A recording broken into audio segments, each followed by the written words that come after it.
You are listening to a Clarkesworld Magazine podcast with your host and narrator, Kate Baker. Greetings, Clarkesworld citizens. I hope this podcast finds you extraordinarily well. Thank you for your patience in this month of May for issue 128.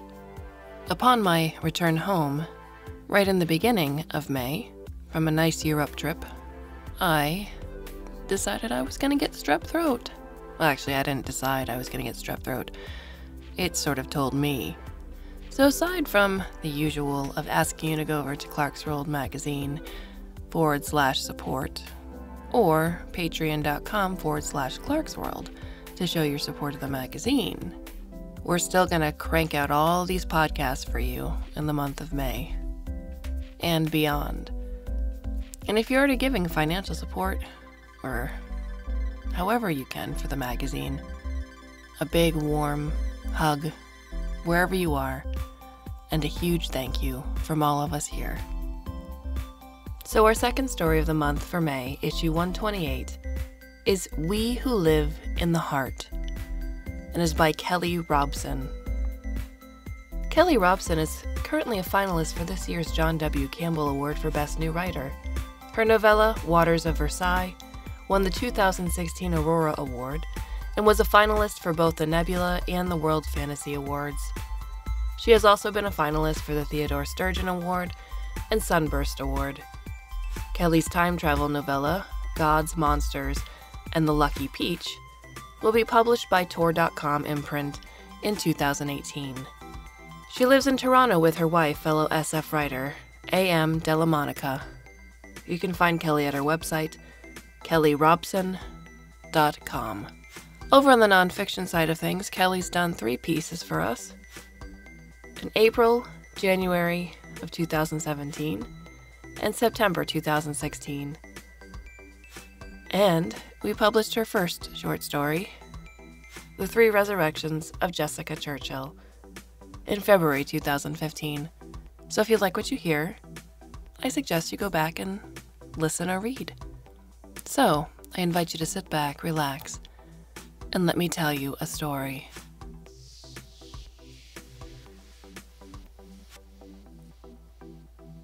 Ricci slipped in and out of consciousness as we carried her to the anterior sinus and strapped her into her hammock.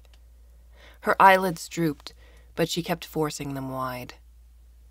After we finished tucking her in, she pulled a handheld media appliance out of her pocket and called her friend Jane. "You're late," Jane said. The speakers flattened her voice slightly. "Are you okay?" Ricci was too groggy to speak. She poked her hand through the hammock's electrostatic membrane and panned the appliance around the sinus. Eddie and Chara both waved as the lens passed over them, but Jane was only interested in one thing. "Show me your face, Ricci. Talk to me. What's it like in there?" Ricci coughed, clearing her throat. "I don't know. It's weird. I can't really think." Her voice slurred from the anesthetic. I could have answered Jane if she'd asked me. The first thing newbies notice is how strange it smells. Human olfaction is primal, scents color our perceptions even when they're too faint to describe. Down below ground, the population crush makes it impossible to get away from human funk. Out here, it's the opposite, with no sense our brains recognize. That's why most of us fill our habs with stinky things: pheromone misters, scented fabrics, ablative aromatic gels. Eventually, Ricci would get around to customizing the scentscape in her big new hab, but right then she was too busy trying to stay awake. Apparently she'd promised Jane she'd check in as soon as she arrived, and not just a quick ping. She was definitely hurting, but the call was duty. There's people. They're taking care of me." Ricci gazed blearily at our orang. "I was carried in by a porter bot. It's orange and furry. Long arms." "I don't care about the bot. Tell me about you." I'm fine. But my ears aren't working right. It's too noisy. We live with a constant circulatory thrum, gassy gurgles and fizzes, whumps, snaps, pops, and booms. Sound waves pulse through every surface, a deep hum you can feel in your bones. Jane took a deep breath, let it out with a whoosh. Okay, go to sleep. Call me when you wake up, okay? Ricci's head lolled back, then she jerked herself awake. You should have come with me. Jane laughed. I can't leave my clients, and anyway, I'd be bored. Ricci squeezed her eyes shut, blinked a few times, and forced them wide. No, you wouldn't. There's 7 other people here, and they're all nuts. You'd already been trying to fix them. Vula snorted and stalked out of the sinus, her long black braids slapping her back. The rest of us just smiled and shook our heads. You can't hold people responsible for what they say when they're half unconscious. And anyway, it's true. We're not your standard moles. We don't want to be. Only a mole would think we'd be bored out here. We have to take care of every necessity of life personally. Nobody's going to do it for us. Tapping water is one example. Equipment testing and maintenance is another. Someone has to manage the hygiene and maintenance bots. And we all share responsibility for health and safety. Making sure we can breathe is high on everyone's priority list, so we don't leave it up to chance. Finally, there's atmospheric and geographical data gathering. Mama's got to pay the bills. We're a sovereign, socio-political entity, population 8, and we negotiate our service contracts for everything. But other than that, sure, we have all the free time in the world. Otherwise, what's the point? We came out here to get some breathing room, mental and physical. Unlike the moles, we've got plenty of both. Have you ever seen a tulip? It's a flowering plant. No nutritional value, short bloom. Down below ground, they're grown in decorative troughs for special occasions. Ambassadorial visits, arts festivals, sporting events, that sort of thing. Anyway, take a tulip flower and stick an ovoid bladder where the stem was and you've got the idea. Except big. Really big. And the petals move. Some of us call it mama. I just call it home. The outer skin is a transparent, flexible organic membrane. You can see right through to the central organ systems. The surrounding bladders and sinuses provide structure and protection. Balloons inside a bigger balloon, filled with helium and hydrogen. The whole organism ripples with iridescence. We live in the helium-filled sinuses. If you get close enough, you can see us moving around inside. We're the dark spots. While Ricci slept, I called everyone to the rumpus room for a quick status check. All 7 of us lounged in the netting, enjoying the free-flowing oxygen-hydrogen mix, goggles and breathers dangling around our necks. I led the discussion as usual. Nobody else can ever be bothered. Thoughts? I asked. Ricci seems okay, said Eddie. And I like what's-her-name, the mole on the comm. Jane, yeah, pretty smile, said Boucher. Ricci's fine, right, Vula? Vula frowned and crossed her arms. She'd hooked into the netting right next to the hatch and looked about ready to stomp out. I guess, she said. Rude, though. She was just trying to be funny, said Treasure. I could never predict who'll stick and who'll bounce. I thought Chara would claw her way back down below ground, right through the skin and nosedive home. Chara grinned. I still might. We laughed, but the camaraderie felt forced. Vula had everyone on edge. We'll all keep an eye on Ricci until she settles in, Eleonora said. Are we good here? I need to get back to training. I got a chess tournament, you know. You always have a tournament. I surveyed the faces around me, but it didn't look like anyone wanted to chat. As long as nobody hogs the uplink, I never have any problems, said Boucher. Who's training Ricci? What do you think? I said. We have a rule. Whoever scared off the last one has to train the replacement. We all looked at Vula. Shit, she said. I hate training newbies. Stop running them off then, said Chara. Be nice. Vula scowled, fierce frown lines scoring her forehead. I've got important work to do. No use arguing with Vula.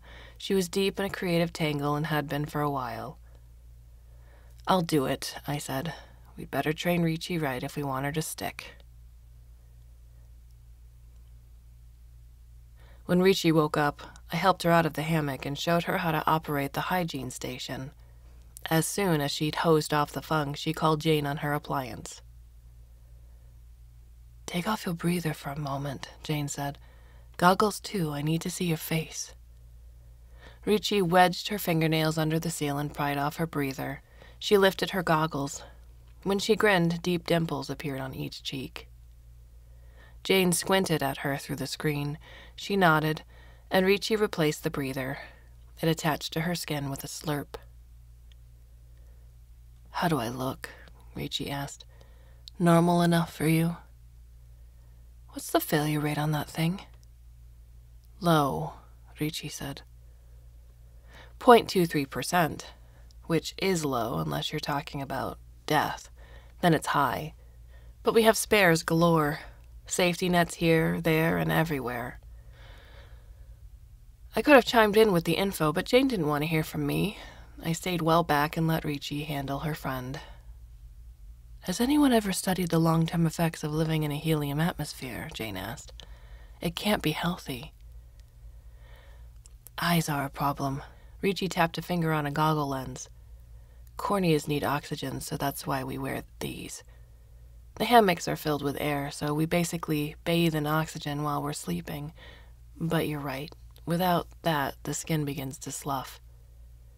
Jane made a face. Ugh. There's air in the common area, too. They call it the rumpus room. That's where they keep the fab and extruder. I'm supposed to be there now. I have to eat and then do an orientation session. Health, safety, all that good stuff. Don't forget to take some time to get to know your habmates, okay? I met them when I got here. One of them is Vula, the artist, right? The sculptor? She's got to be interesting. Ricci shrugged. She looked grumpy. I was impressed. Pretty perceptive for someone who'd been half drowned in anesthetic. What's scheduled after training? Nothing. That's the whole point of coming here, right? I wondered if you remembered. A smile broke over Jane's face, star-bright, even when glimpsed on a small screen at a distance. You need rest and recreation. Relaxation and reading, Ricci added.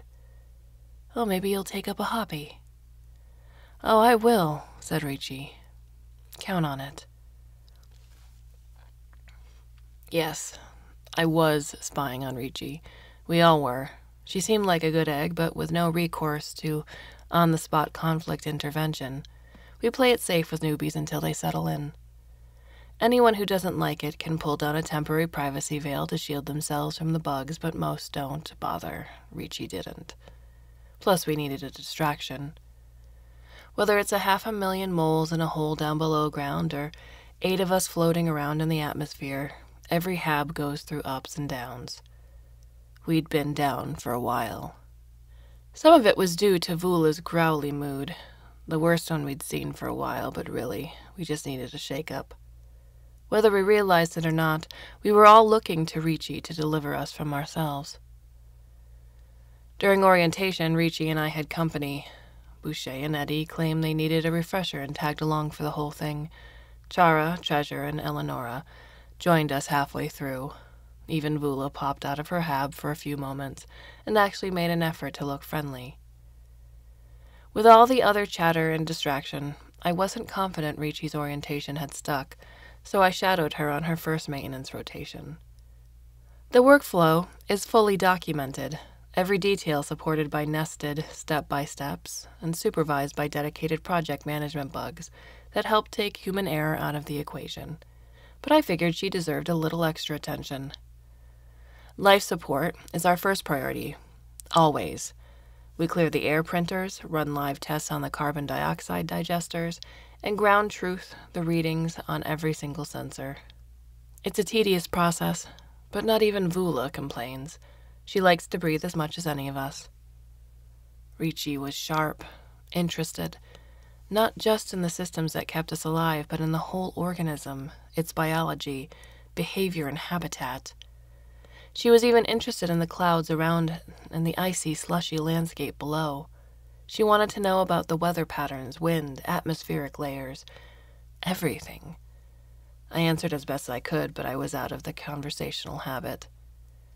That and something about the line of her jaw had me tongue-tied.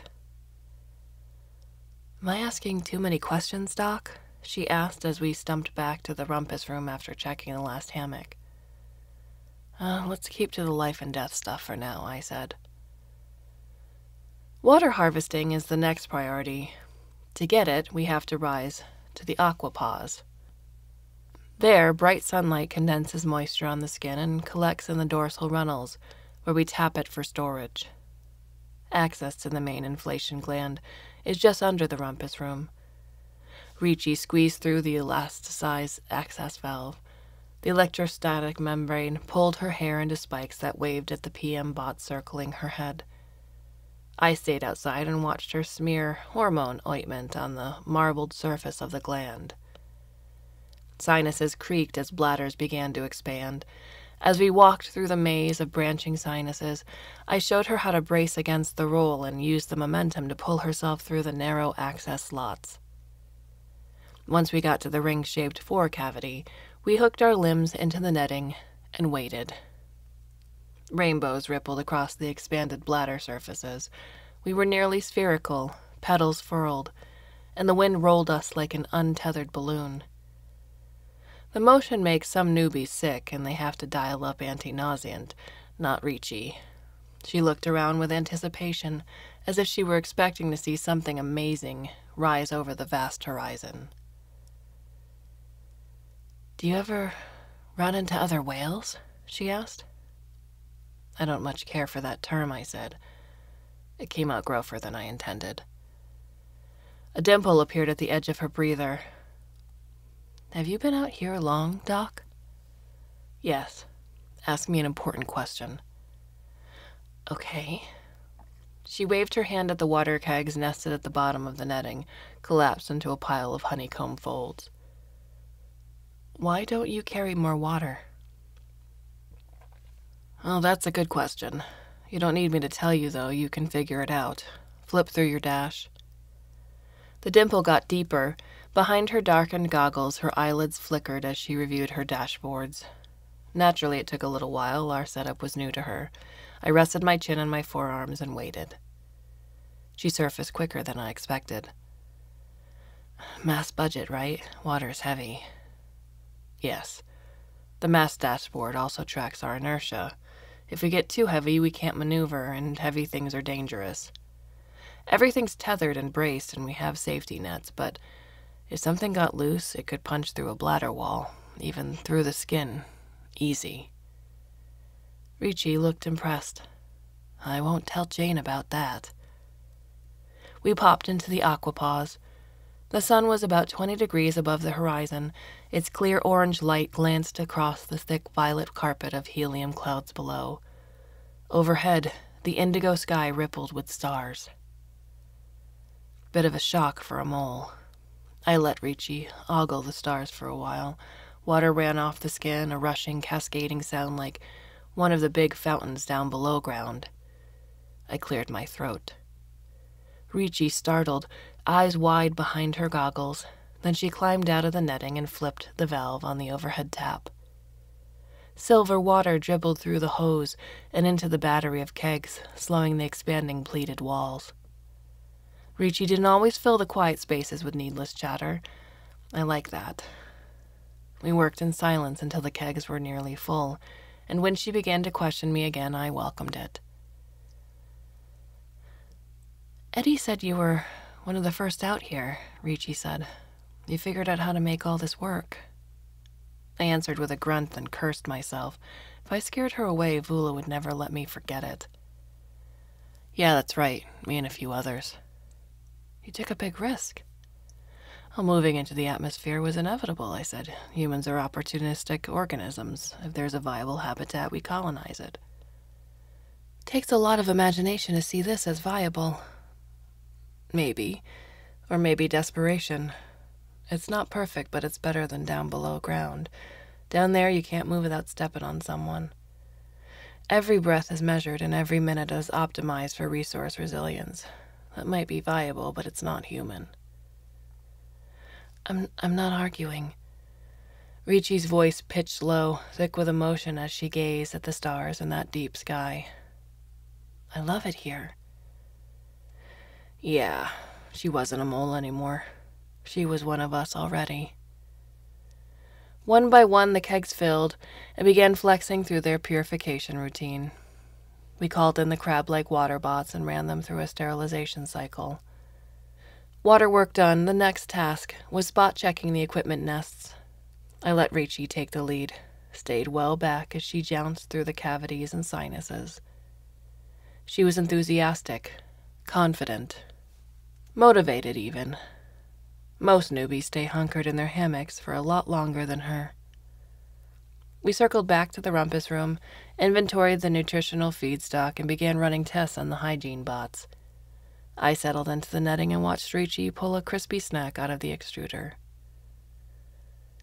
You must know all the other crews, the ones who live in the... Ricci struggled to frame the concept without offending me.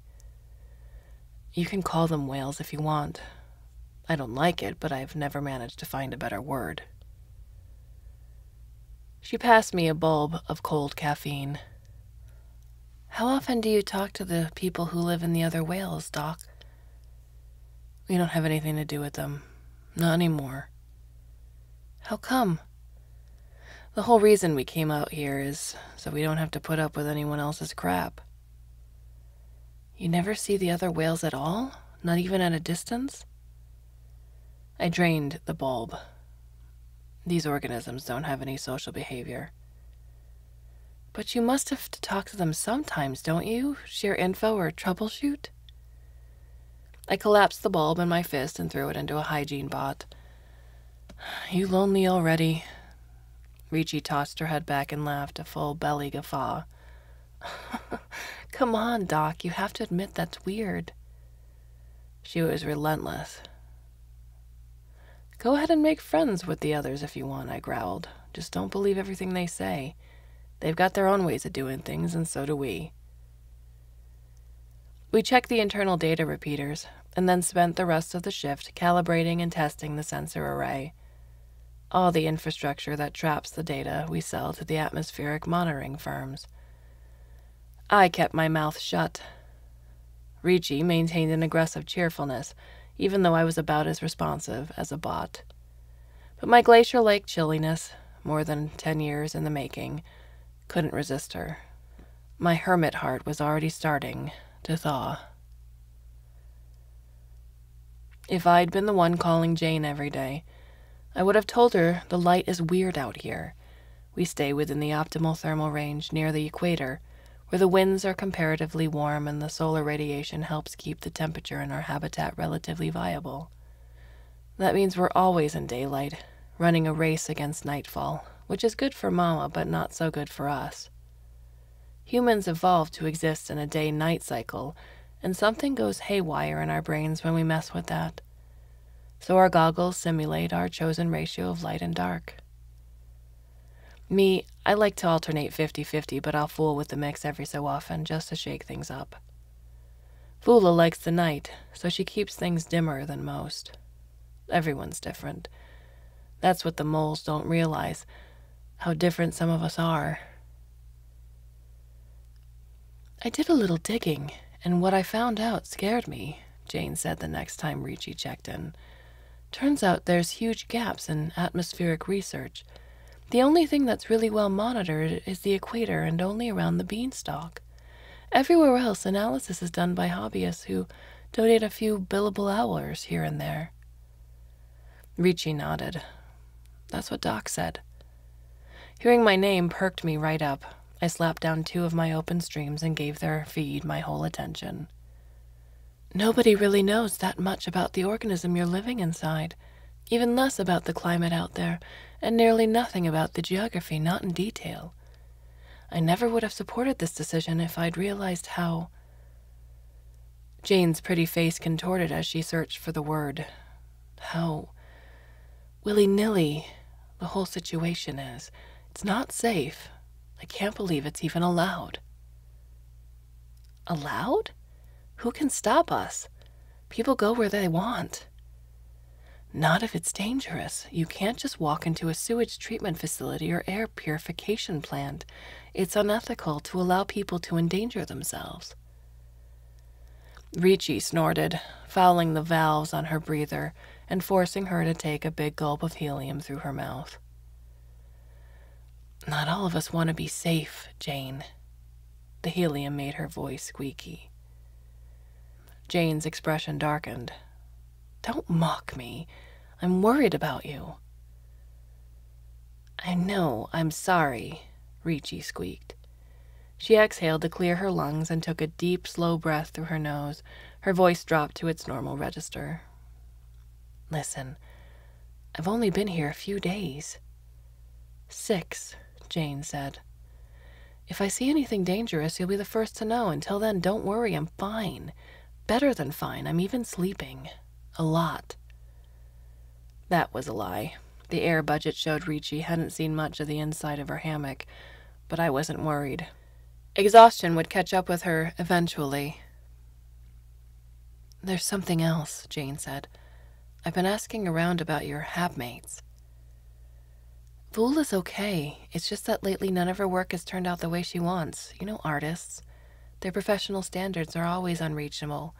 Sets themselves up to fail. It's not about Voula, it's Doc. Ricci bounded in her netting. Oh yeah? Tell me, because I can't get a wink out of that one, totally impervious. I maximized the feed to fill my entire visual field. In the tiny screen in Ricci's hand, Jane's dark hair trailed strands across her face and into her mouth. She pushed them back with an impatient flick of her fingers. She was in an atrium somewhere with stiff air circulation. I could just make out 7 decks of catwalk arching behind her, swarming with pedestrians. Pull down a veil, Jane said. You might have lurkers. I do, Ricci answered. 4 at least. I'm the most entertaining thing inside Mama for quite a while. Doesn't bother me, let them lurk. But Jane insisted, so Ricci pulled down a privacy veil, and the bug feed winked out. I told myself whatever Jane had found out didn't matter. It would bear no relation to reality. That's how gossip works, especially gossip about ancient history, but even so, a little hole opened up under my breastbone, and it ached. Only 6 days, and I already cared about what Ricci thought. I wanted her to like me, so I set about trying to give her a reason. A few days later, we drifted into a massive storm system, Ricci's first big one. I didn't want her to miss it, so I bounced aft and hallooed to her at a polite distance from her hab. She was lounging in her netting, deep in multiple streams, twisting a lock of her short brown hair around her finger. She looked happy enough to see me, no wariness behind her gaze, no chill. We settled in to watch the light show. It was an eye-catcher. Bolts zagged to the peaks of the ice towers below, setting the fog alight with expanding patches of emerald green and acid magenta. 2 big bolts forked overhead with a mighty whoomp. Ricci didn't even jump. What was that? She asked. I was going to stay silently mysterious, but then I remembered I was trying to be friendly. That, I said, was lunch. A dark splotch began to coalesce at the spot where the 2 bolts had caressed each other, a green and violet pastel haze in thin milky fog. We banked slowly, bladders groaning, massive sinus walls clicking as we changed shape to ride the wind currents up, and then the massive body flexed just enough to reveal 2 petals reaching into the coalescing bacteria bloom. Ricci launched herself out of the netting and clung to the side of her hab, trying to get a better view of the feeding behavior. When the bloom dissipated, she turned to me. "That's all it does? This whale just search for food?" "Eat, drink, and see the sights," I said. "What else does anyone need from life?" Good company, I thought, but didn't say it. The light show went on for hours. Ricci was fascinated from start to finish. Me, I didn't see it. I spent the whole storm watching the light illuminate her face. What else does anyone need from life? That was me trying to be romantic. Clumsy, also inaccurate. When we first moved out here, my old friends and I thought our halves would eventually become self-contained. Experience killed that illusion pretty quick. We're almost as dependent on the planetary civil apparatus as anyone. Without feedstock, for example, we'd either starve or suffocate, not sure which would happen first. It has a lot of mass, so we can't stockpile much. Then there's power. Funding it is a challenge when you're supplying 8 people as opposed to 8 million. No economy of scale in a hab this size. It's not the power feed itself that's the problem, but the infrastructure. We're always on the move, so the feed has to follow us around and provide multiple points of redundancy. Our ambient power supply costs base market value, plus a massive buyback on the research and development. Data has to follow us around too, but we don't bother with redundancy. It's not critical. You'd think it was more important than air, though, if you saw us when the data goes down. Shrieking, curses, Boucher just about catatonic. She's a total media junkie. Eleonora, wall-eyed, was panic, especially if she's in the middle of the tournament. Chess is her drug of choice. Vula, Eddie, and me in any state, from suave to suicidal depending on what we're doing, when the metaphorical umbilical gets yanked out of our guts. Treasure and Chara are the only ones who don't freak out. Usually they're too busy boning each other. Without data, we couldn't stay here either. If we only had each other to talk to, it'd be a constant drama cycle. But we're all plugged into the hab cultures down below ground. We've got hobbies to groom, projects to tend, performances to cheer, games to play, friends to visit. Finally, as an independent political entity, we need brokers and bankers to handle our economic transactions and lawyers to vet our contracts. We all need the occasional look-in from medtechs and physical therapists, and when we need a new crew member, we contract a recruiter. "You look tired," Jane said the next time Ricci called. "I thought you said you were sleeping." Ricci hung upside down in her netting. She'd made friends with the orang. It squatted in front of her, holding the appliance while she chatted with Jane. "I've been digging through some old work." She dangled her arms, hooked her fingers into the floor grid, and stretched. "I came up with a new approach to my first dissertation." Jane gaped. Her mouth worked like she was blowing bubbles. "I know," Ricci added. "It'll never change, right?" "Don't you try that with me." Jane's eyes narrowed. "You have a choice." Ricci raised her hands in mock surrender. Okay, take it easy. You can keep working on getting better, or you can go back to your old habits. It's not your fault, Jane. You're a great therapist. "This isn't about me, you idiot," Jane yelled. "It's about you." "I tried, Jane." Ricci's voice was soft, ardent. "I really tried so hard." "I know you did." Jane sucked in a deep breath. "Don't throw away all your progress." They went on and on like that. I didn't listen, just checked in now and then to see if they were still at it. I knew Ricci's story. I'd read the report from the recruiter. The privacy seal had timed out, but I remembered the details. Right out of the creche, she dived into an elite chemical engineering program, the kind every overfond creche manager wants for their favorite little geniuses. Sound good, doesn't it? Isn't that where you'd want to put your little Omi or Akam, little Carrie or Kareem? But what creche managers don't realize, because their world is full of guided discovery opportunities and subconscious learning stimuli, is that high-prestige programs are grinders. Go ahead, dump a creche full of young brilliance inside. Some of them won't come out whole. I know. I went through one myself. When Ricci crashed out of the chem program, within spitting distance of an advanced degree, she bounced to protein engineering. She did a lot of good work there before she cracked. Then she moved into pharmaceutical modeling. A few more years of impressive productivity before it all went up in smoke. By that time, she wasn't young anymore. The damage had accumulated.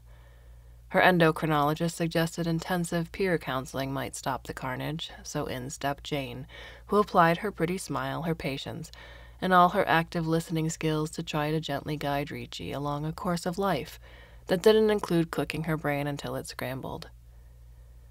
At the end of that long conversation through the appliance, Ricci agreed to put her old work under lockdown so she could concentrate on the here and now, which meant all her attention was focused on us. Ricci got into my notes. I don't keep them locked down. Anyone can access them. Free and open distribution of data is a primary force behind the success of the human species, after all. Don't we all learn that in the creche? Making data available doesn't guarantee anyone will look at it. And if they do, chances are they won't understand it. Ricci tried. She didn't just skim through, she really studied. Shift after shift, she played with the numbers and gamed my simulation models. Maybe she slept, maybe not. I figured Ricci would come looking for me if she got stumped, so I de-hermited, banged around in the rumpus room, put myself to work on random little maintenance tasks. When Ricci found me, I was in the caudal stump dealing with the accumulated waste pellets. Yes, that's exactly what it sounds like.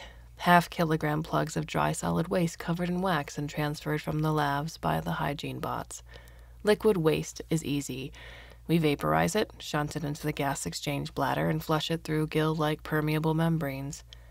Solid waste, well, just like anyone, we'd rather forget about it just as long as possible. We rack the pellets until there's about 200, then we jettison them. Ricci pushed up her goggles and scrubbed her knuckles over her red-rimmed eyes. "Why don't you automate this process like you do for liquids?" Ricci asked as she helped me position the rack over the valve. "No room for non-essential equipment in the mass budget," I said. I dilated the interior shutter, and the first pellet clicked through. A faint pink blush formed around the valve's perimeter, only visible because I dialed up the contrast on my goggles to watch for signs of stress. A little hormone ointment took care of it. Not too much, or we'd get a band of inflexible scar tissue. And then I'd have to cut out the valve and move it to another location.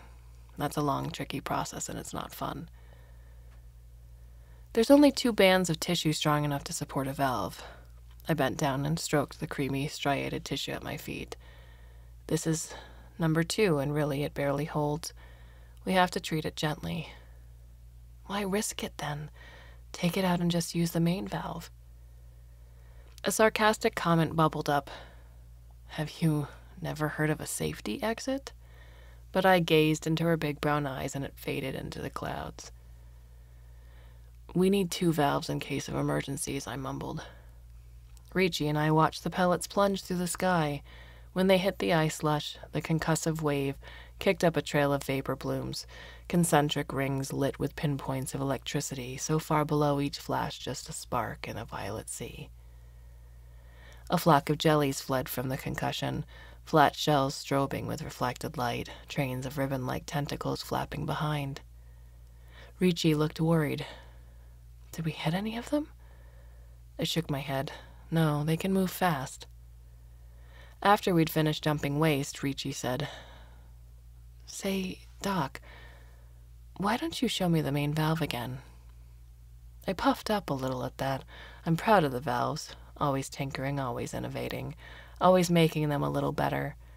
Without the valves, we wouldn't be here. Far forward, just before the peduncle isthmus, a wide band of filaments connects the petals to the bladder superstructure. The isthmus skin is thick with connective tissue and provides enough structural integrity to support a valve big enough to accommodate a cargo pod. We pulled you in here. I patted the collar of the shutter housing. Whoever prepared the pod had put you in a pink body bag. Don't know why it was such a ridiculous color. When Vula saw it, she said, "It's a girl." I laughed. Ricci winced. "That joke makes sense old style," I explained. "No, I get it. Birth metaphor. I'm not a Crushy, Doc." "I know. We wouldn't have picked you if you were." "Why did you pick me?" I grumbled something. Truth is, when I ask our recruiter to find us a new habmate, the percentage of viable applications approaches 0. We look for a specific psychological profile. The 2 most important success factors are low self-censoring and high focus. People who say what they think are never going to ambush you with long-fermented resentments, and obsessive people don't get bored. They know how to make their own fun. Ricci tapped her fingernail on the shutter blade. "Your notes aren't complete, Doc." She stared up at me unblinking, no hint of a dimple. "Why are you hoarding information?" "I'm not." "Yes, you are. There's nothing about reproduction." "That's because I don't know very much about it." "The other whale crews do, and they're worried about it. You must know something, but you're not sharing. Why?" I glared at her. "I'm an amateur independent researcher. My methods aren't rigorous. It would be wrong to share shaky theories." "The whale crews had a collective research agreement once. You wrote it." She fired the document at me with a flick of her finger. I slapped it down and flushed it from my buffer. "That agreement expired. We didn't renew." "That's a lie. You dissolved it and left to find your own whale." I aimed my finger at the bridge of her goggles and jabbed the air. "Yes, I ran away. So did you." She smiled. "I left a network of habs with 250 million people who can all do just fine without me. You ran from a few hundred who need you." "Well, running away is something I'm good at." I bounced out of there double time. Ricci didn't call after me. I wouldn't have answered if she had. The next time she talked to Jane, Ricci didn't mention me. I guess I didn't rate high enough on her list of problems. I didn't really listen to the details as they chatted. I just liked having their voices in my head while I tinkered with my biosynthesis simulations. Halfway through their session, Vula pinged me. "You can quit spying," she said. "None of us are worried about Ricci anymore." I agreed and shut down the feed. "Ricci's been asking about you, by the way," Vula added. "Your history with the other whales." "Tell her everything." "You sure?" "I've been spying on her for days. It's only fair." Better she heard the story from Vula than me. I still can't talk about it without overheating, and they tell me I'm scary when I'm angry. Down below ground, the air is thick with rules written and unwritten, the slowly decaying husks of 30,000 years of human history dragged behind us from Earth, and the most important of these is cooperation for mutual benefit. Humans being human, that's only possible in conditions of resource abundance, not just actual numerical abundance, but more importantly, the perception of abundance. When humans are confident, there's enough to go around, life is easy, and we all get along, right? Ha. Cooperation makes life possible, but never easy. Humans are hard to wrangle. Tell them to do one thing, and they'll do the opposite more often than not. One thing we all agree on is that everyone wants a better life. Only problem is nobody can agree what that means. So we have an array of habs offering a wide variety of socio-cultural options. If you don't like what your hab offers, you can leave and find one that does. If there isn't one, you can try to find others who want the same things as you and start your own. Often just knowing options are available keeps people happy, not everyone though. Down below ground, I simply hated knowing that every breath was counted, every kilojoule measured, every moment of service, consumption, or contribution accounted for in the transparent economy, every move modeled by human capital managers and adjusted by resource optimization analysts. I got obsessed with the numbers in my debt dashboard, even though it was well into the black, and all I wanted to do was drive up as high as and fast as I could, so nobody would ever be able to say I hadn't done my part. Most people never think about their debt. They drop a veil over the dash and live long, happy, ignorant lives, never caring about their billable rate and never knowing whether or not they siphoned off the efforts of others. But for some of us, that debt counter becomes an obsession. An obsession and ultimately an albatross chained around our necks. I dreamed about an independent habitat with abundant space and unlimited horizons, and I wasn't the only one. When we looked, there it was, floating around the atmosphere. Was it dangerous? Sure. But a few firms provide services to risk takers, and they're always eager for new clients. The crews that shuttle ice climbers to the poles delivered us to the skin of a very large whale. I made the first cut myself. Solving the problems of life was exhilarating. Air, food, water, warmth. We were explorers, just like the mountain climbers of old, ascending the highest peaks wearing nothing but animal hides. Like the first humans. Revolutionary. Our success attracted others, and our population grew.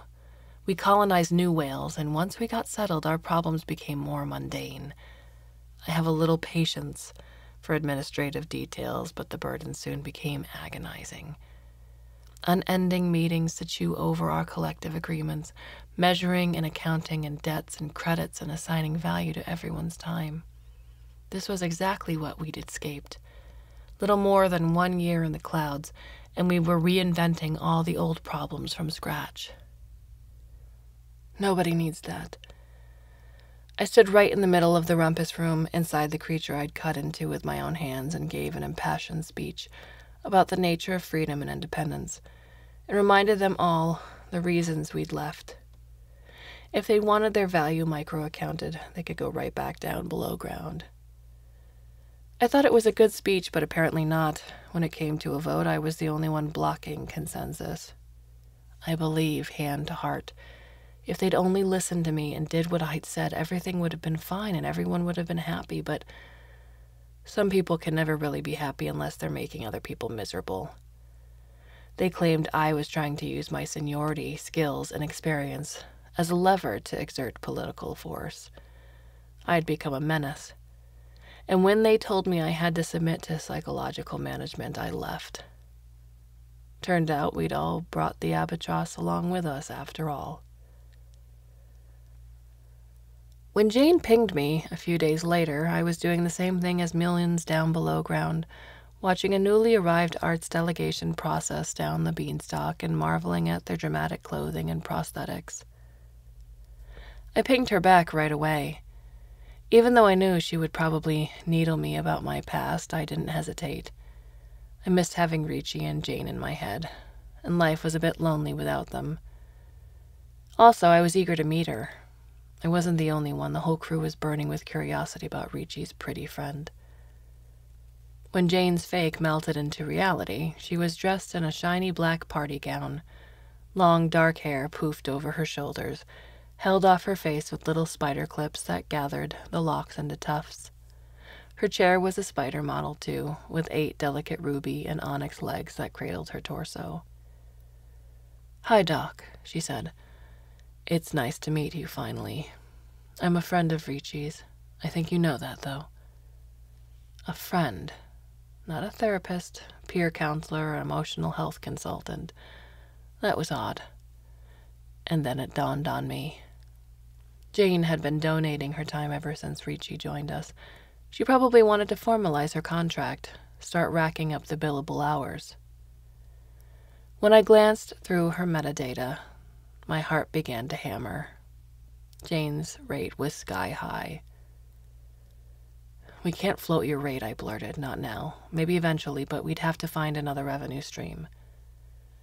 Jane's head jerked back and her gaze narrowed. "That's not why I pinged you," she said. "I don't care about staying billable. I never did. All I want to do is help people." I released a silent sigh of relief. "Well, what can I do for you?" "Nothing. I just wanted to say hi and ask how Ricci's getting along." "Ricci's fine. Nothing to worry about." I always get gruff around beautiful women. She brightened. She's fitting in with you all?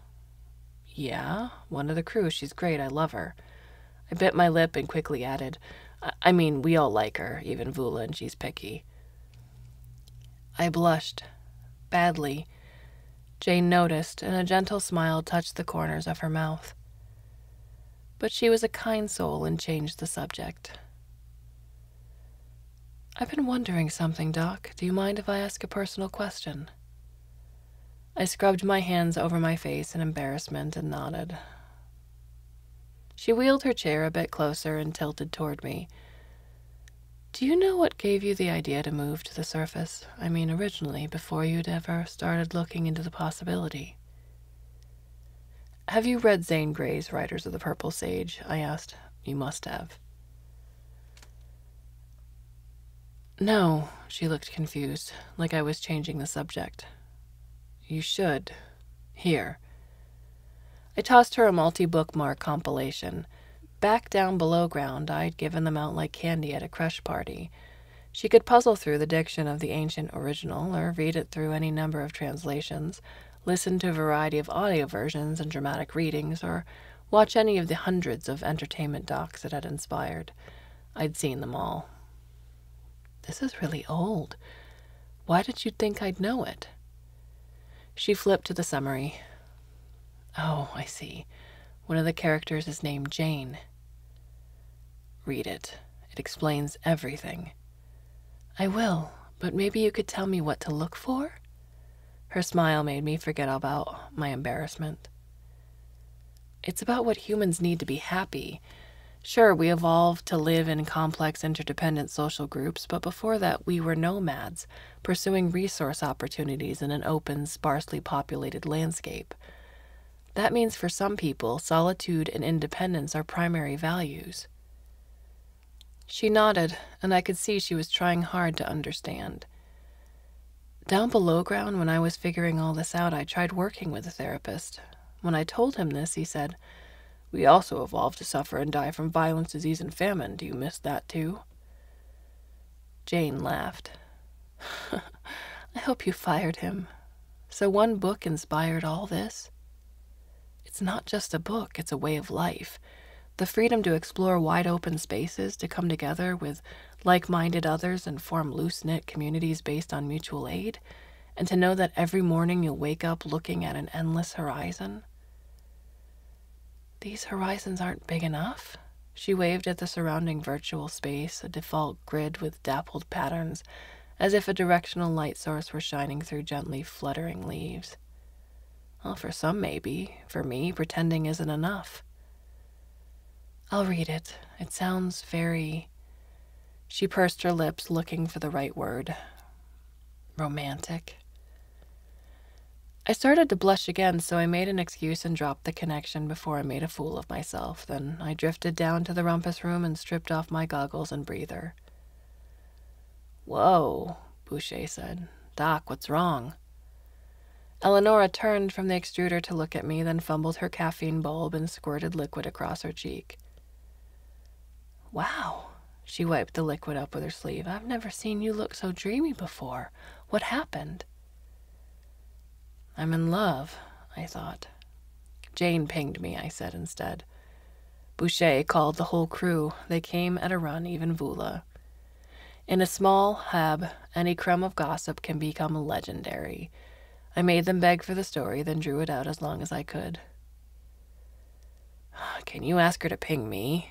Eddie asked Ricci when I was done. I would chat with her for more than a couple of minutes, unlike Doc, said Treasure. Chara grinned lasciviously. Can I lurk? The whole crew in one room, awake and actually talking to each other, was something Ricci hadn't seen before, much less all of us howling with laughter and gossiping about her friend. She looked profoundly unsettled. Vula bounced over to the extruder, filled a bulb with her favorite social lubricant, and tossed it to Ricci. Tell us everything about Jane, Chara said. Treasure waggled her tongue. It's not like that, Ricci frowned. She's a friend. Good, they chorused, and collapsed back onto the netting, giggling. I've been meaning to ask, why do you use that handheld thing to talk to her anyway? Chara said. I've never even seen one of those before. Ricci shook her head. Come on, Ricci. There's no privacy here, Vula said. You know that. Don't go stiff on us. Ricci joined us in the netting before answering. When she picked up a spot beside me, my pulse fluttered in my throat. Jane's a peer counselor. She squeezed a sip from the bulb and grimaced at the taste. The handheld screen is one of her strategies. Having it around reminds me to keep working on my goals. Why do you need peer counseling? Asked Chara. Because Ricci looked from face to face, big brown eyes serious. Everyone quieted down. I was unhappy. Listen, I've been talking with some people from the other whale crews. They've been having problems for a while now, and it's getting worse. She fired a stack of bookmarks into the middle of the room. Everyone began rifling through them except me. Oh, that's too bad, I said. Don't you want to know what's going on, Doc? Don't you want to know what's going on, Doc? Asked Chara. I folded my arms and scowled in the general direction of the extruder. No, I said flatly. I don't give a shit about them. Well, you better, Vula said, because if it's happening to them, it could happen to us. Look. She fired a feed from a remote sensing drone into the middle of the room. A group of whales had gathered 100 meters above a slushy depression between a pair of high ridges. They weren't feeding, just drifting around aimlessly, dangerously close to each other. When they'd got close to each other, they'd unfurled their petals and brushed them alongside each other's skin. As we watched, two whales collided. Their bladders bubbled out like a Creshi's squeeze toy until it looked like they would burst. Seeing the two massive creatures collide like that was so upsetting I actually reached into the feed and tried to push them apart. Embarrassing. Come on, Doc, tell us what's happening, said Vula. I don't know. I tucked my hands into my armpits as if I was cold. We should go help, said Eddie. At least we could assist with the evac if they needed to bail. I shook my head. It could be dangerous. Everyone laughed at that. People who aren't comfortable with risk don't roam the atmosphere. It might be a disease, I added. We should stay as far away as we can. We don't want to catch it. Treasure pulled a face at me. You're getting old. I grabbed my breather and goggles and bounded toward the hatch. Come on, Doc, take a guess, Ricci said. More observation would be required before I'd be comfortable advancing a theory, I said stiffly. I can only offer conjecture. Well, go ahead. Conjecture away, said Vula. I took a moment to collect myself and then turned and addressed the crew with more professorial gravity. It's possible the other crews haven't been maintaining the interventions that ensure their whales don't move into reproductive maturity. You're saying the whales are horny? Said Boucher. They look horny, said Treasure. They're fascinated with each other, said Vula. Vula had put her finger on exactly the thing that was bothering me. Whales don't congregate. They don't interact socially. They certainly don't mate. I guess the applicable pseudoneural tissue has regenerated, perhaps incompletely, and their behavior is confused. Ricci gestured at the feed, where 3 whales collided, dragging their petals across each other's bulging skin. This isn't going to happen to us. No, I said. Definitely not. Don't worry. Unlike the others, I've been keeping on top of the situation. But how can you be sure? And then realization dawned over Ricci's face. You knew this was going to happen, didn't you? Not exactly. She launched herself from the netting and bounced toward me. Why didn't you share the information? Keeping it secret is just cruel. I backed toward the hatch. It's not my responsibility to save others from their stupid mistakes. We need to tell them how to fix it. Maybe they can save themselves. Tell them whatever you want. I excavated my private notes from lockdown and fired them into the middle of the room. I think their best option would be to abandon their whales and find new ones. That would take months, Vola said. 19 whales, more than 200 people. Then they should start now. I turned to leave. Wait, Ricci looked around at the crew. We have to go help, right? I gripped the edge of the hatch. The electrostatic membrane licked at my fingertips. Yeah, I want to go, Boucher said. I'd be surprised if you didn't, Doc. I want to go, said Treasure. Me too, Chara chimed in. Eddie and Eleonora both nodded. Bula pulled down her goggles and launched herself out of the netting. Whales? Fucking? What are we waiting for? I'll start fabbing some media drones. With all 7 of them eager for adventure, our quiet, comfortable little world didn't stand a chance. We're not the only humans on the surface, not quite. Near the South Pole, a gang of religious hermits live in a deep ice cave, making alcohol the old way, using yeast-based fermentation. It's no better than the extruded version, but some of the Habs take pity on them so the hermits can fund their power and feedstock. Every so often, one of the hermits gives up and calls for evac. When that happens, the board crew of a cargo ship zips down to rescue them. Those same ships bring us supplies and new crew. They also shuttle adventurers and researchers around the planet, but mostly they sit idle, tethered halfway up the beanstalk. The ships are beautiful, sleek, fast, and elegant. As for us, when we need to change our position, it's not quite so efficient or fast. When Ricci found me in the rumpus room, I'd already fabbed my gloves and face mask, and I was watching the last few centimeters of a thick pair of protective coveralls chug through the output. I told the other crews you'd be happy to take a look at the regenerated tissue and recommend a solution, but they refused, she said. They don't like you, do they? I yanked the coveralls out of the extruder. No, and I don't like them either. I stalked to the hatch. Can I tag along, Doc? She asked. You're lucky I don't pack you into a body bag and tag you for evac. I'm really sorry, Doc. I should have asked you before offering your help. When I get an idea in my head, just tend to run with it.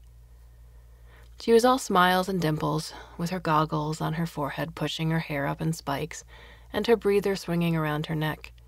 A person who looks like that can get away with anything.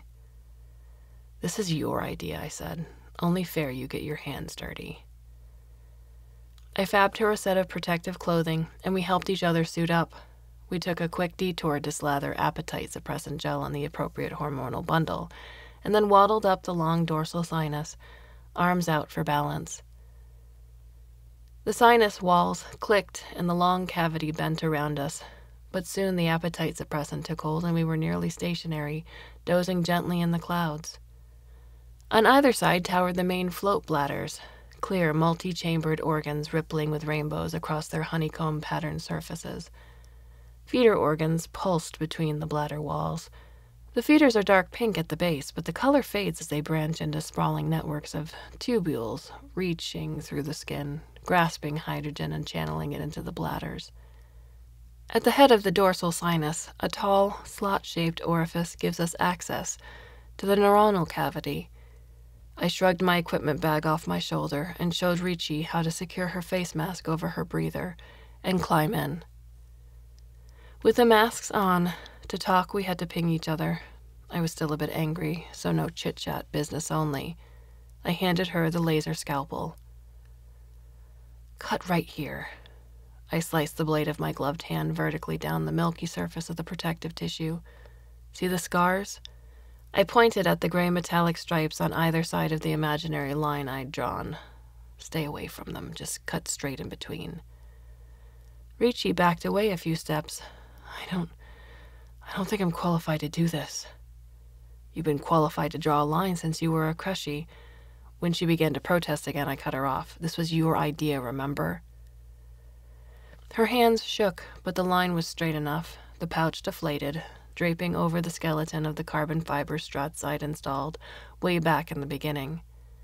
I pulled Ricci inside and closed the incision behind us with squirts of temporary adhesive. The wound wept drops of fluid that rapidly boiled off, leaving a sticky pink sap-like crust across the iridescent interior surface. "Is this the whale's brain?" Ricci asked. I ignored the question. Ricci knew it was the brain. She'd been studying my notes, after all. She was just trying to smooth my feathers by giving me a chance to show my expertise. Not every brain looks like a brain. Yours and mine look like they should be floating in the primordial ocean depths. That's where we came from, after all. The organ in front of us came from the clouds, a tower of spun glass, floss threaded through and through with wispy feather-like strands that branched and rebranched into iridescent fractals. My mobility control leads were made of copper nanofiber embedded in color-coded silicon filaments. Red, green, blue, yellow, purple, orange, and black, a ragged, dull rainbow piercing the delicate depths of an alien brain. Ricci repeated her question. "Don't ask dumb questions, Ricci." She put her hands up in a gesture of surrender and backed away. Not far, no room inside the pouch to shuffle back more than one step. "The best I can say is it's brain-like." I snapped the leads into my fist-sized control interface. "The neurons are neuron-like. Is it the whole brain? Is the entire seat of cognition here? I can't tell because there's not much cognition to measure. Maybe more than a bacterium, but far less than an insect." "How do you measure cognition?" Ricci asked. "Controlled experiments. But how do you run experiments on animals this large? All I can tell you is that most people who study these creatures lose interest fast. But here's a better measure. After more than 10 years, a whale has never surprised me." "Before today, you mean?" Maneuvering takes a little practice. We use a thumb-operated clicker to fire tiny electrical impulses through the leads and achieve a vague form of directional control. Yes, it's a basic system. We could replace it with something more elegant, but it operates even if we lose power. The control it provides isn't exactly roll, pitch, and yaw, but it's effective enough. The margin for error is large. There's not much to hit. Navigation is easy too. Satellites ping our position 1,000 times a second, and the data can be accessed in several different navigational aids, all available in our dashboards. But though it's all fairly easy, it's not quick. My anger didn't last long, not in such close quarters, especially just a few hours after realizing I was in love with her. It was hardly a romantic scene, both of us swathed head to toe in protective clothing, passing a navigation controller back and forth as we waggled slowly towards our destination. In between bouts of navigation, I began telling Ricci everything I knew about the organ in front of us. A brain dump about brains inside a brain. Ha! She was interested. I was flattered by her interest. Age-old story. I treated her to all my theories, prejudices, and opinions, not just about regenerating pseudoneuronal tissue and my methods for culling it, but the entire scientific research apparatus down below ground, the social dynamics of HAB I grew up in, and the philosophical underpinnings of the research exploration proposal we used to float our first forays out here. Oh, thank goodness Ricci was wearing a mask. She was probably yawning so wide I could have checked her tonsils. "Here," I handed her the control box. "You drive the rest of the way." We were aiming for the equator, where the strong, steady winds have carved a smooth canyon bisecting the ice right down to the planet's iron core. When we needed to travel a long distance, riding that wind is the fastest route. Ricci clicked a directional adjustment, and our heading swung a few degrees back toward the equator. "What does the whale perceive when we do this?" Ricci waggled the thumb of her glove above the joystick. "When it changes direction, are we luring it or scaring it away?" Served me right for telling her not to ask simple questions. "I don't really know," I admitted. "Well, maybe it makes them think other whales are around. What if they want to be together just like people, but before now they didn't know how? Maybe you've been teaching them." My eyebrows climbed. I'd never considered how we might be influencing whale behavior aside from the changes we make for our own benefit. "Oh, that's an interesting theory, Ricci. Definitely worth looking into." Wouldn't it be terrible to be always alone? I'd always considered myself a loner, but in that moment I honestly couldn't remember why. Once we're in the equatorial stream, we ride the wind until we get into the right general area. Then we wipe off the appetite suppressant, and hunger sends us straight to the arms of the nearest electrical storm. The urge to feed is a powerful motivator for most organisms. Mama chases all the algae she can find and gobbles it double time. For us, on the inside, it's like an old-style history doc. Everyone stays strapped in their hammocks and rides out the weather as we pitch around on the high seas. I always enjoy the feeding frenzy. It gets the blood flowing. I'd just settled to enjoy the wild ride when Ricci pinged me. 2 crews tried surgical interventions on the regenerated tissue. Let me know what you think, okay? Maybe now we can convince them to let you help. The message was accompanied by bookmarks to live feeds from the supply ships. The first feed showed a whale wedging itself backward into a crevasse, its petals waving back and forth as it wiggled deeper into the canyon-like crack in the ice.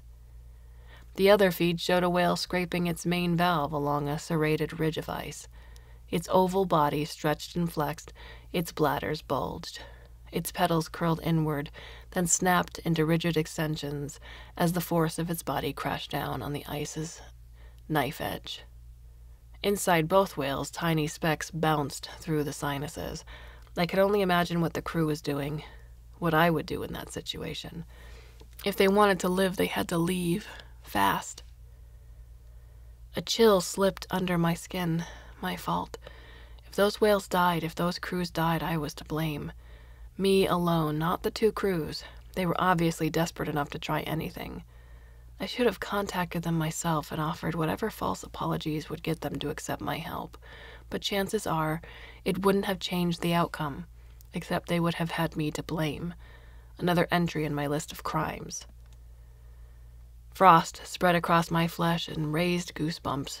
I tugged on my hammock's buckles to make sure they were secure against the constant pitching and heaving, dialed up the temperature, and snuggled deeper into my quilt.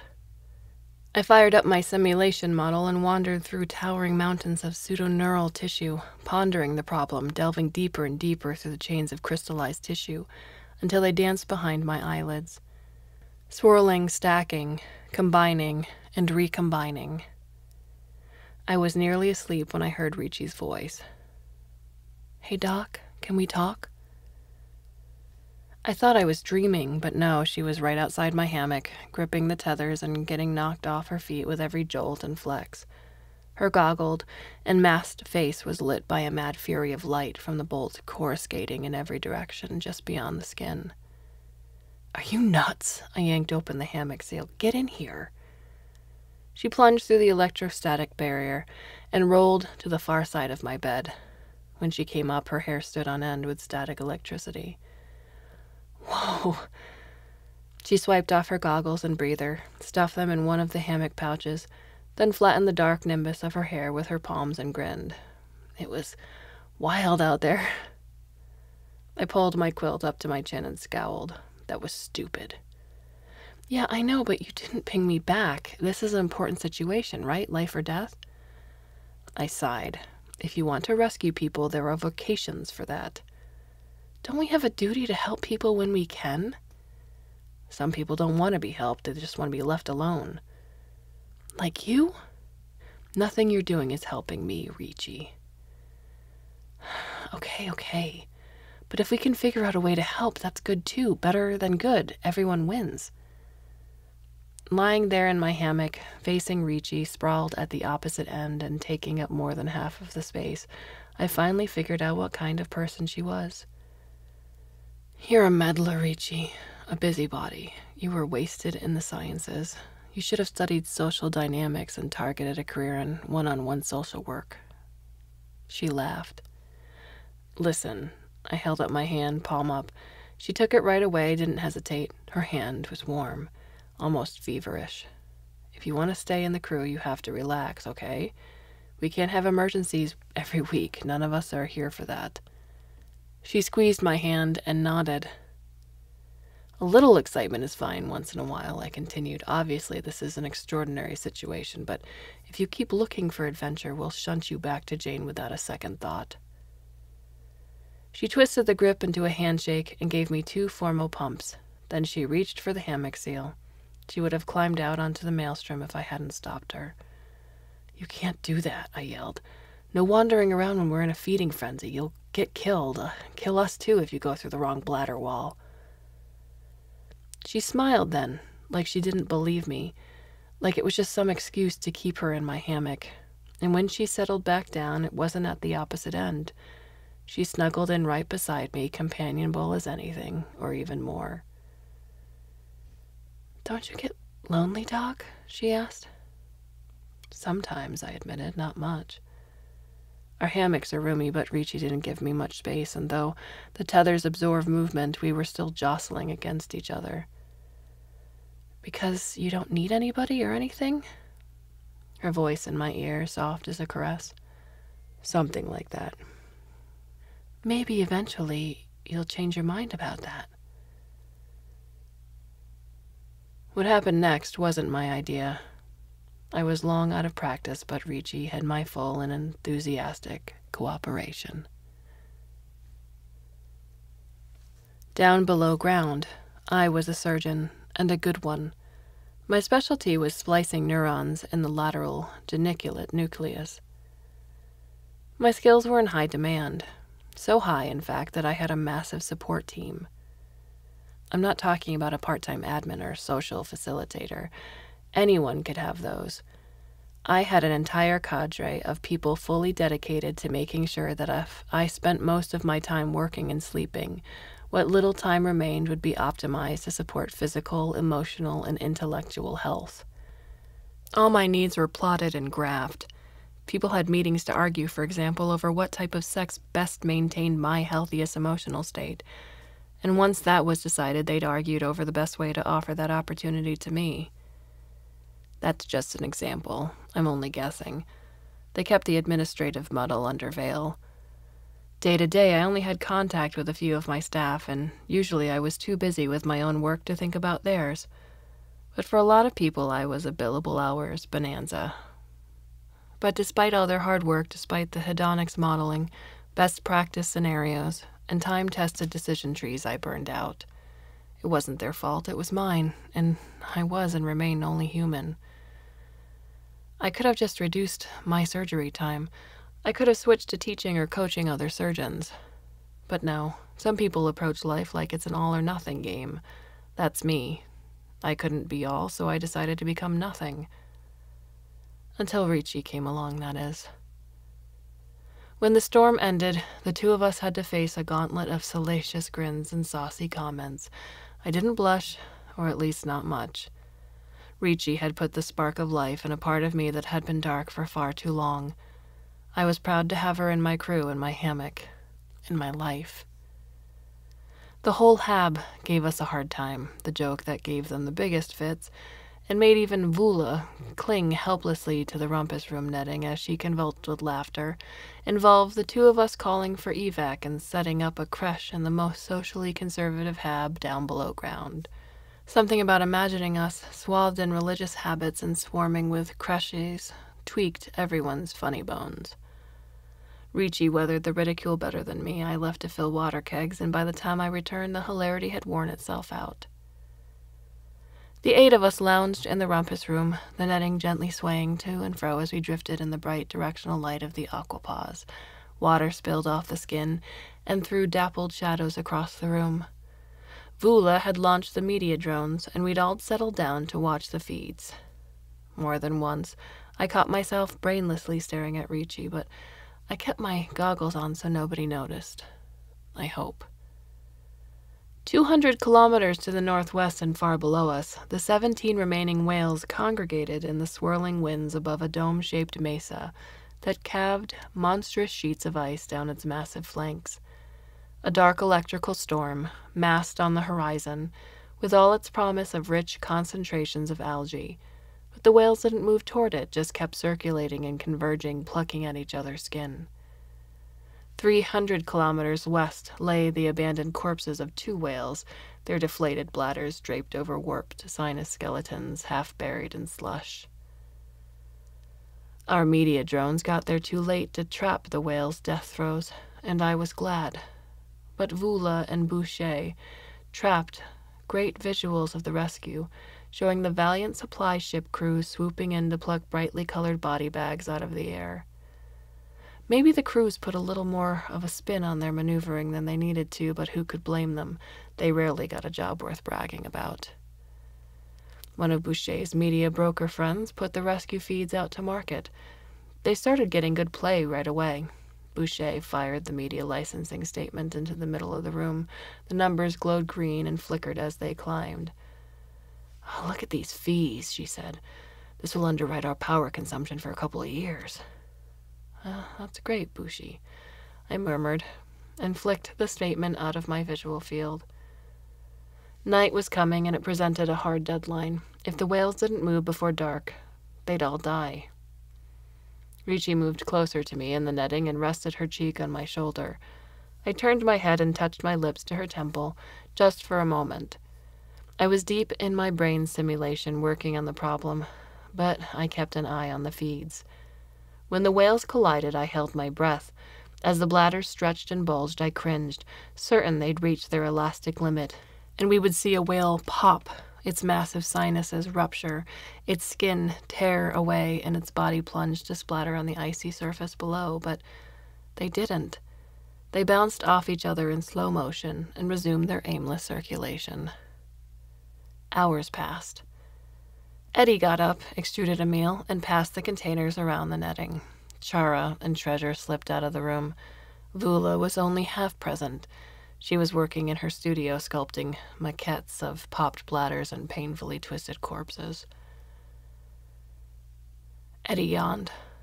"How long can these whales live without feeding?" I forced a stream of breath through my lips, fluttering the fringe of my bangs. "I don't know. Indefinitely, maybe, if the crews can figure out a way to provide nutrition internally. If they keep their whales fed, maybe they'll just keep stumbling around, crashing into each other." Vula's voice was slurred, her eyes unfocused as she juggled multiple streams. "I'm more worried about nightfall, actually," I said.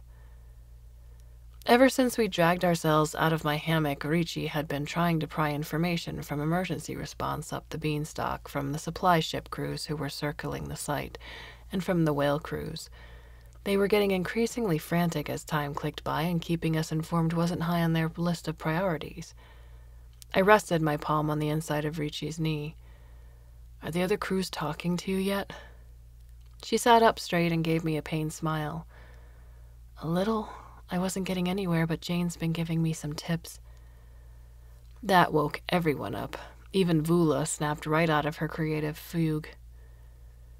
"Is Jane helping us?" Chara asked, and when Ricci nodded, she demanded, "Why are you keeping her to yourself?" Ricci shrugged. "Jane doesn't know anything about whales." "If she's been helping you, maybe she can help us too," said Eddie. "Yeah, come on, Ricci. Stop hogging Jane."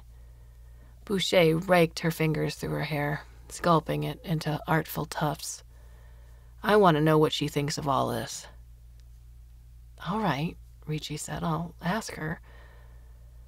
A few moments later, she fired Jane's feet into the room and adjusted the perspective so her friend seemed to be sitting in the middle of the room. She wore a baggy black tunic and trousers, and her hair was gathered into a ponytail that draped over the back of her chair. The pinnas of her ears were perforated in a delicate lace pattern. Treasure and Chara came barreling down the axis sinus and plunged into the hatch. They hopped over their usual spot in the netting and settled in. Jane waved at them. "We're making you an honorary crew member," Eddie told Jane. "Ricci has to share you with us. We all get equal Jane time." "I didn't agree to that," said Ricci. "Fight over me later when everyone's safe," Jane said. "I don't understand why the other crews are delaying evacuation. Who would risk dying when they can just leave?" Everyone laughed. "This cadre self-selects for extremists." Eddie rotated her finger over her head, encompassing all of us in this gesture. People like us would rather die than back down. I guess you're not alone in that, said Jane. Every hub has plenty of stubborn people. But unlike them, we build everything we have, I said. That makes it much harder to give up. Looks like someone finally made a decision, though. Ricci maximized the main feed. Jane wheeled around to join us at the netting. Glowing dots tracked tiny specks across the wide mesa, pursued by flashing trails of locational data. Vula's media drone zoomed in, showing a succession of brightly colored, hard-shell body bags shunting through the main valves. Sleet built up along their edges, quickly hardening to a solid coating of ice. Quitters, Treasure murmured under her breath. Jane looked shocked. If you think you know what you'd do in their place, you're wrong, I said. Nobody knows. I'd stay, Treasure said. I'd never leave Mama. Chara grinned. Me too. We'd die together if we had to. Boucher pointed at the two of them. If we ever have to evac, you two are going last. Jane's expression of shock widened, then she gathered herself into detached and professional calm. Ricci squeezed my hand. The supply ships want to shuttle some of the evacuees to us instead of taking them all the way to the beanstalk. How many can we carry? I checked the mass budget and made a few quick calculations. About 20. More if we dump mass. I raised my voice. Let's pitch and ditch everything we can. If it's not enough, we can think about calling a little water and feedstock. Is everyone okay with that? To my surprise, nobody argued. I'd rarely seen the crew move so fast, but with Jane around, everyone wanted to look like a hero. Life has rarely felt as sunny as it did that day. Watching the others abandon their whales was deeply satisfying. It's not often in life you can count your victories, but each of those candy-colored human-sized pods was a score for me and a big, glaring 0 for my old, unlamented colleagues. I'd outlasted them. Not only that, but I had a new lover, a mostly harmonious crew of friends, and the freedom to go anywhere and do anything I liked, as long as it could be done from within the creature I called home. But mostly, I loved having an important job to do. I checked our location to make sure we were far enough away that if the other whales began to drift, they wouldn't wander into the debris stream. Then we paired into work teams, pulled redundant equipment, ferried it to the main valve, and jettisoned it. I kept a tight eye on the mass budget, watched for tissue stress around the valve, and made strict calls on what to chuck and what to keep. Hygiene and maintenance spots were sacrosanct, toilets and hygiene stations too. Safety equipment, netting, hammocks, all essential. But each of us had 50 kilos of personal effects. I ditched mine first. Clothes, jewelry, mementos, a few pieces of art, some of it real artisan work but not worth a human life. Vula tossed a dozen little sculptures, all gifts from friends and admirers. Eddie was glad to have an excuse to throw out the guitar she'd never learned to play. Treasure had a box of ancient hand-painted dinnerware inherited from her creche. Absolutely irreplaceable, but they went too. Chara threw out her devotional shrine. It was gold and took up most of her mass allowance, but we could fab another. We even tossed the orang bot. We all liked the furry thing, but it was heavy. Boucher stripped out its proprietary motor modules and tossed the shell. We'd fab another eventually. If we'd had time for second thoughts, maybe the decisions would have been more difficult, or maybe not. People were watching and we knew it. Having an audience helped us cooperate. It wasn't just Jane we were trying to impress. Boucher's media output was gathering a lot of followers. We weren't just trapping the drama anymore, we were part of the story. Boucher monitored our fellowship, both the raw access stats and the digested analysis from the PR firm she'd engaged to boost the feed's profile. When the first supply ship backed up to our valve and we began pulling body bags inside, Boucher whooped. Our numbers had just gone atmospheric. We were a clown show, though. 8 of us crowded in the Isthmus Sinus, shuttling body bags, everyone bouncing around madly and getting in each other's way. Jane helped sort us out by monitoring the overhead cameras and doing crowd control. Me, I tried not to be an obstruction while making load balancing decisions. Though we'd never taken on so much weight at once, I didn't anticipate any problems, but I only looked at strict mathematical tolerances. I'm not an engineer. I didn't consider the knock-on effects of the sudden mass shift. In the end, we took on 38 body bags. We were still distributing them through the sinuses when Ricci reported the rescue was over. That's it. The cargo ships have 45 body bags. They're making the run to the Beanstalk now.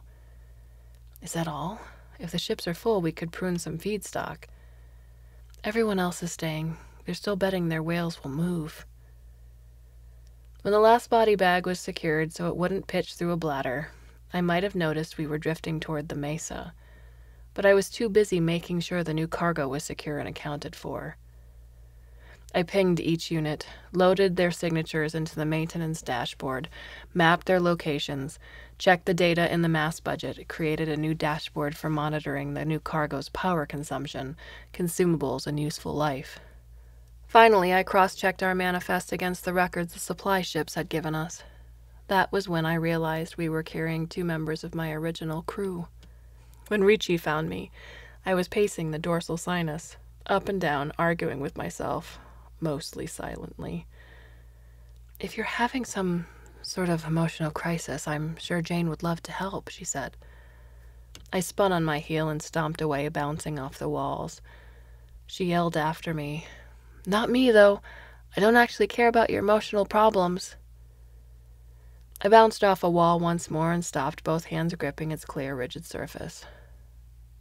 "No?" I asked. "Why don't you care?" "Oh, because I'm too self-involved." I laughed. Ricci reached out and ruffled her fingers through the short hair on the back of my neck. Her touch sent an electrical jolt through my nerves. "Maybe that's why we get along so well," she said softly. "We're a lot alike." Kissing while wearing goggles and a breather is awkward and unsatisfying. I pulled her close and pressed my palms to the soft pad of flesh at the base of her spine. I held her until she got restless. Then she took my hand and led me to the rumpus room. Boucher lounged in the netting, eyes closed. "Boucher is giving a media interview," Ricci whispered. "An ancient is booking her appearances and negotiating fees. If we get enough, we can upgrade the extruder and subscribe to a new recipe bank." I pulled a bulb out of the extruder. Well, she'll be the hero of the hab. "You could wake them up, you know." "Wake up who?" I asked, and took a deep swig of sweet caffeine.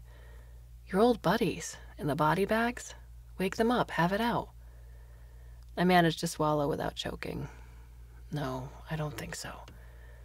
"Maybe they'll apologize." I laughed, a little too hard, a little too long, and only stopped when Ricci began to look offended. "We can't wake them," I said. "Where would they sleep until we go to the Beanstalk?" "They can have my hammock," she sidled close. "I'll bunk with you." We kissed then, and properly, thoroughly. Until I met Ricci, I had been a shrunken bladder. Nobody knew my possible dimensions. Ricci filled me up. I expanded, large enough to contain whole universes. No, they're old news. I kissed her again and ran my finger along the edge of her jaw. It was another life. They don't matter anymore. Strange thing was, saying those words made it true. All I cared about was Ricci, and all I could see was the glowing possibility of a future together rising over a broad horizon. Twilight began to move over us. We only had a little time to spare before we recalled the media drones, wiped off the appetite suppressant, and left the other crews to freeze in the dark. We gathered in the rumpus room, all watching the same feed. Whales circulated above the mesa. Slanting sunlight cast deep orange reflections across their skins, their windward surfaces creamy with blowing snow. Inside, dark spots bounced around the sinuses. If I held my breath, I could almost hear their words, follow their arguments. When I bit my lip, I tasted their tears. "More than 100 people," Jane said. "I still don't understand why they decided to commit suicide. A few, maybe, but not so many." Some will evac before it's too late, Vula shrugged. And as for the rest, it's their own decision. I can't say I would do anything different, and I hope I never find out. I shivered. Agreed. It doesn't make sense, Jane said. Someone must be exercising duress.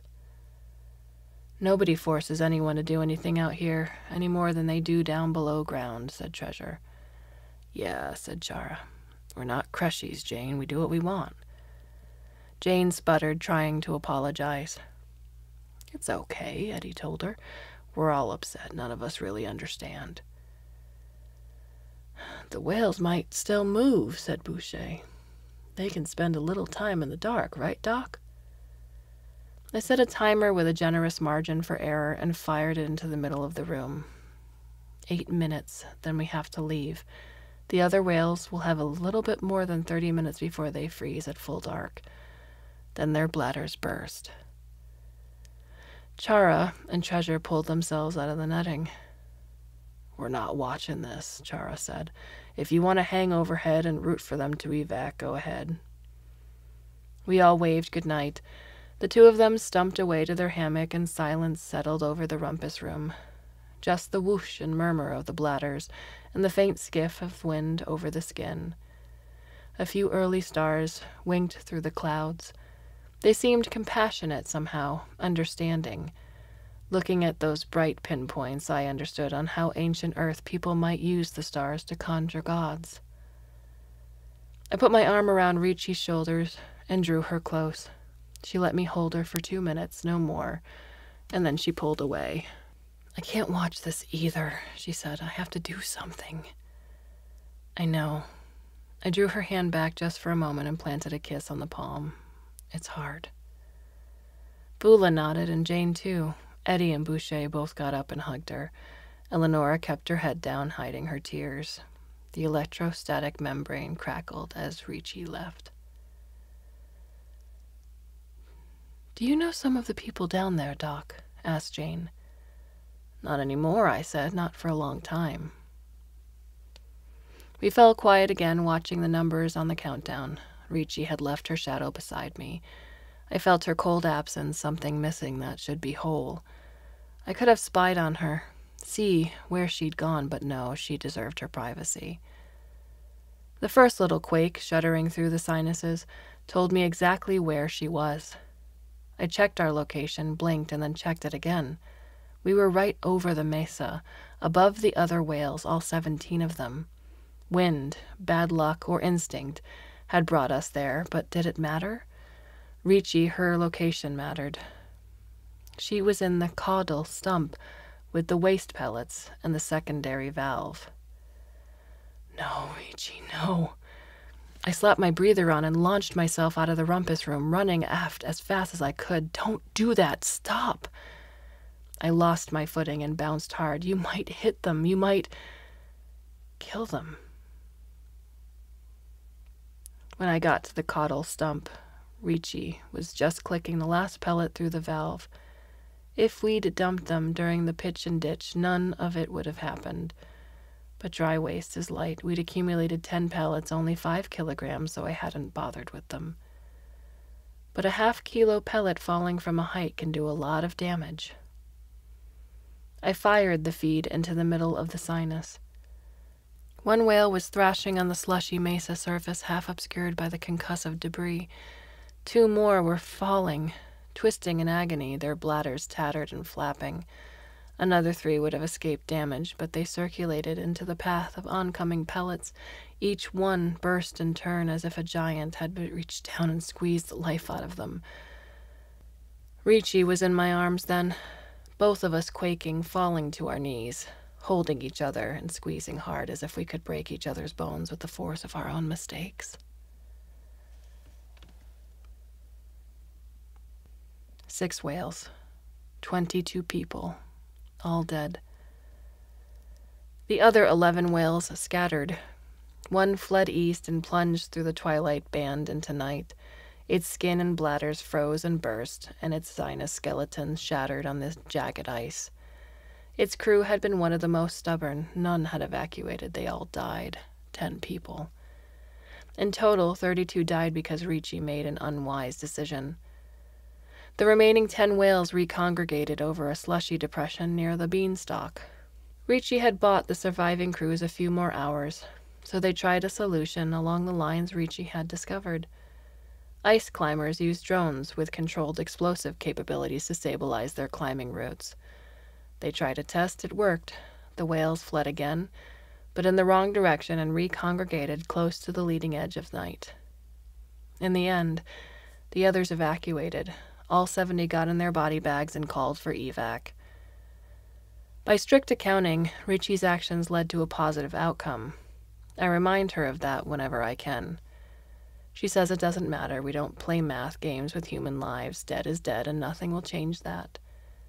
And she's right, because the moment she dumped those pellets, Ricci became the most notorious murderer our planet has ever known. The other Habs insist we hand her over to a conflict resolution panel. They've sent negotiators, diplomats. They've even sent Jane, but we won't give her up. To them, that proves we're dangerous criminals, outlaws. But we live in the heart of the matter, and we see it a little differently. Ricci did nothing wrong. It was a desperate situation, and she made a desperate call. Any of us might have done the same thing if we'd been smart enough to think of it. We're a solid band of outlaws now. Vula, Treasure, Chara, Eddie, Boucher, Eleonora, Ricci, and me. We refuse to play nice with the other Habs. They could cut off our feedstock, power, and data, but we're betting they won't. If they did, our blood would be on their hands. So none of us are going anywhere. Why would we leave?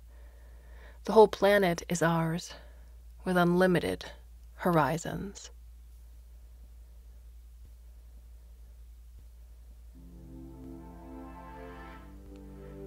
There's some really intriguing world building going on in this story.